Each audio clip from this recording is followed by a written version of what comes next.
I'd like to put 4 facts on the table for you to motivate a discussion of public policy in this area. And the first one is that economic mobility varies. It varies significantly across the countries, and in a way that I suspect many Americans would feel uncomfortable with. The other 3 facts have to do with how to interpret this. The understanding and the importance of the role of the labor market we've seen in many different dimensions today already. And I'd like to suggest that the way the labor market works, the polarization of the labor market, income inequality, shadows itself in the family and should be understood as one of the important causes of the degree of mobility. We should be concerned also about how the family balances work and parenting in the way that Janet suggested earlier. And finally, we should be concerned with families living in a great deal of flux and uncertainty, and the role of public policy in helping them to balance family and work. Okay? So here's the first fact. Now, by economic mobility, I mean here, and what this presentation is about mobility intergenerationally.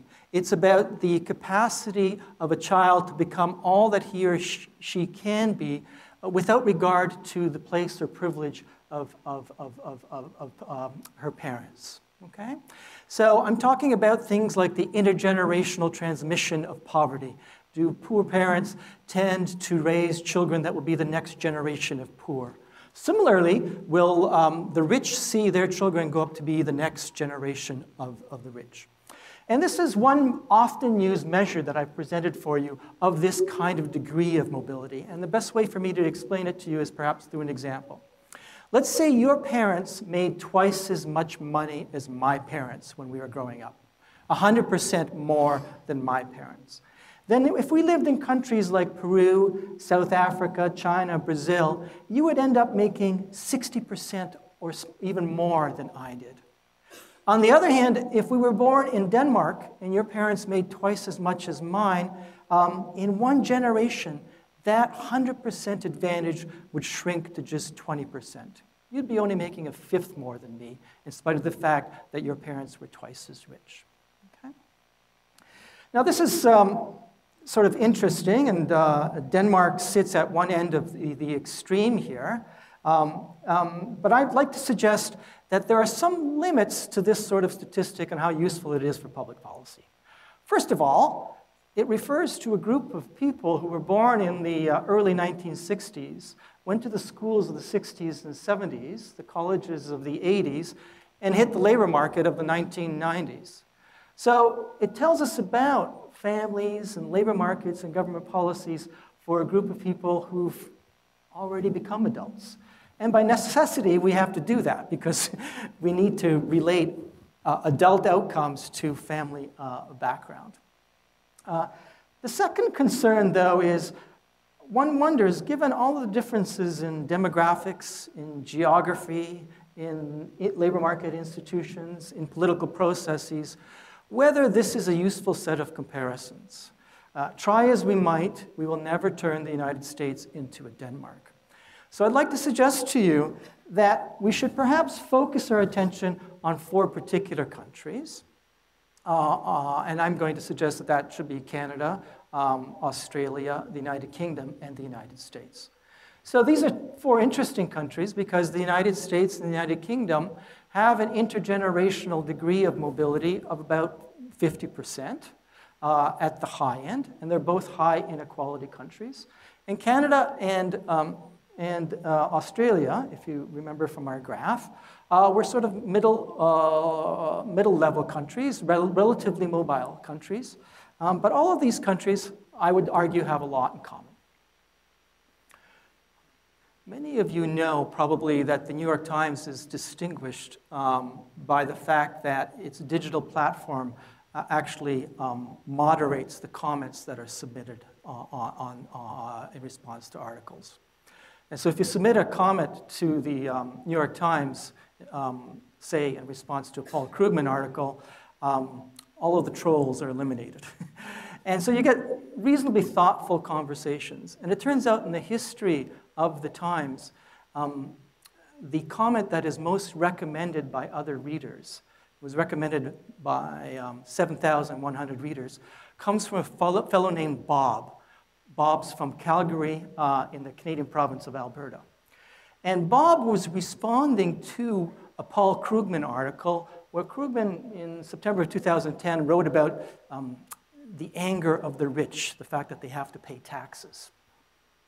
And Bob tried to outline that in Canada, he was getting a certain bargain for his tax dollars. And he concluded his comment with this remark, suggesting that at the most fundamental level, the thing that the Americans hold dearest, Canadians have a lot in common with them. We are just as free to become all that we can be, if you will. So I'm going to follow Bob and all of the bargains that he gets for his tax dollars as I talk through this. And the first thing he points out is that his family's making just over $250,000 in Canada. And this is an interesting comment because he hits on three really important things that I want you to think about. Money matters, where you are in the income distribution, but also families make important choices, and families matter. And the third thing, community matters, and how we structure our investments in kids influences family choice and the outcomes for kids, okay? So you don't have to trust me that Canada is a lot like the United States. You can take Bob's word for it, but there are a lot of similarities, is what he's going to argue. So let's first talk about money. As we've heard over and over again, there's a good deal of inequality in the United States, and compared to our other four countries, that's shadowed in the monetary resources that families have, particularly at the upper end. Now, this graph doesn't show it, but at the lower end, the differences are still significant, from about 10 to 20% difference between the US and the UK on the one hand, and Canada and Australia on the other.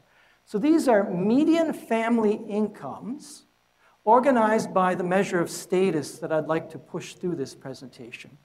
Whether the parents had a high level of education, that's to say whether the parent with the highest level of education had a college degree, whether the parents had a low level of education, that's to say the parent with the highest level of education in the household had no more than a high school diploma, and then everyone else in between, okay? Now, using education as this measure of status is actually a very good thing to do because you can make reasonable cross-national comparisons. It relates to all sorts of other measures of status, but also fundamentally it relates to the kind of enriching environment that parents might provide for their kids, okay? So parents with a college degree earn a lot more in the United States than they do elsewhere, okay? And that income gradient is sharper in the US than elsewhere. If you put Canadian children in the American income distribution, they would not be at the upper end of the income distribution. They would mostly clump around the middle, or they'd be low middle income families. And there'd be fewer in poverty, okay? The other thing that falls out here is the relationship to work. So kids need money, no doubt about it, and parents interact with the labor market to provide those monetary resources. And in the United States, there is a relatively high fraction of households in which the parents are working. Only at the high end does Canada outrank the United States. So this is a graph of the fraction of mothers who are not working, okay? And it's only 20% in Canada if the parent has a college degree, and it's more than that in the US. What's interesting is that at the low end of the education distribution, those households are working more intensely than elsewhere in the United States, okay? Now, there's some differences here. Particularly in Canada, there's a lot more flexibility in the labor market, so there's more capacity to work part-time. If you look at just working full-time, all right, parents with a low level of education, the mother in households with a low level of education, are more likely to be working full-time than in households in which the education is of a college degree in the United States. And this is by far and away different than in the other countries, all right?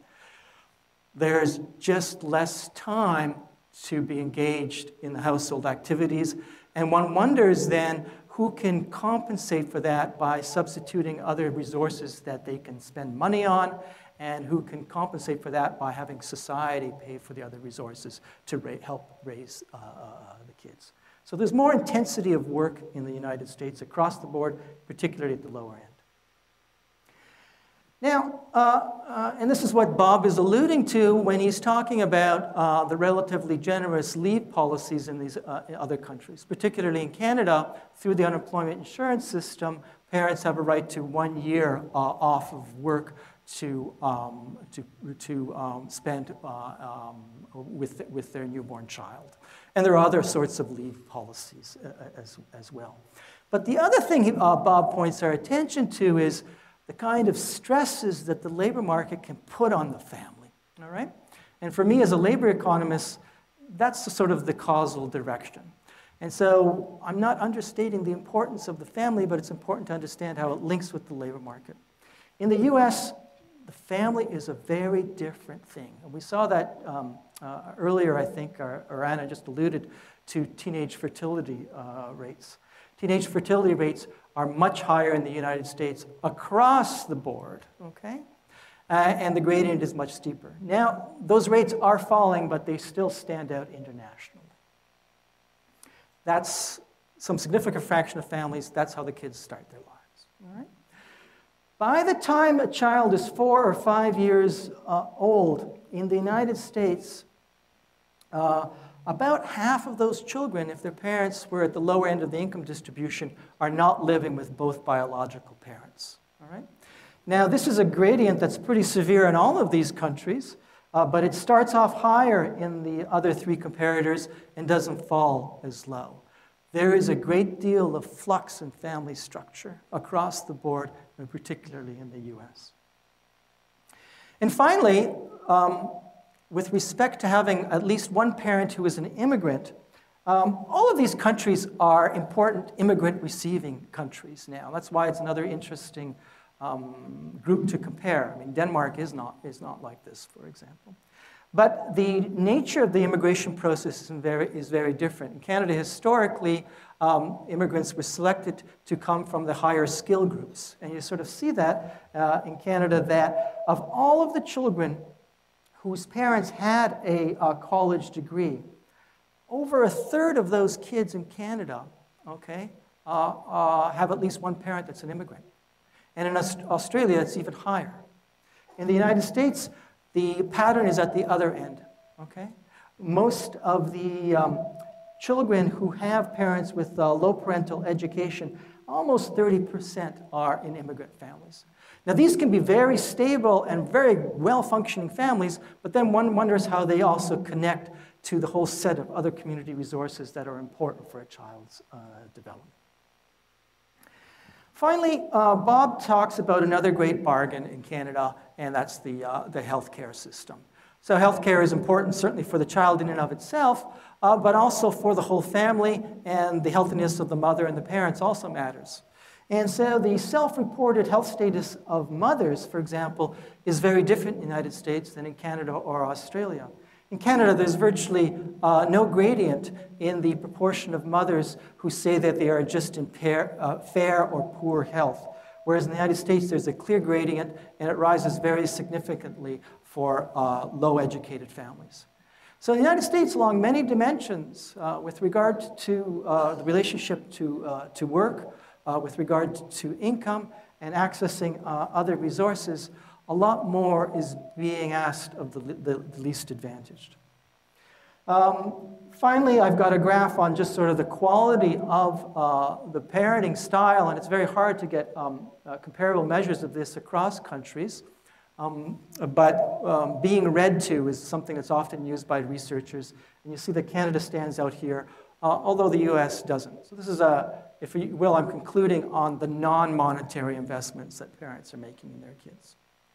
So I want you to take away these 3 messages: the importance of families, labor markets, and public policy for understanding mobility in discussing social policies. Secure and stable families are central, and public policymakers should have a discussion around that. I've listed some issues here that we can address in more detail if you want in the question and answer.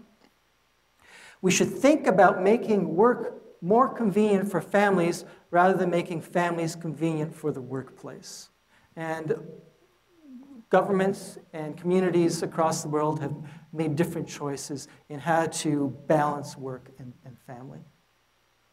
And finally, as Anna suggested, why don't schools equalize opportunity more? And what's the role for the bigger policy institutions that invest in kids? One wonders just how easy it is to manage your way through a very segregated and differentiated schooling system as opposed to having a public, broad, universal system in which you can have confidence that your children will do well in. Thanks very much.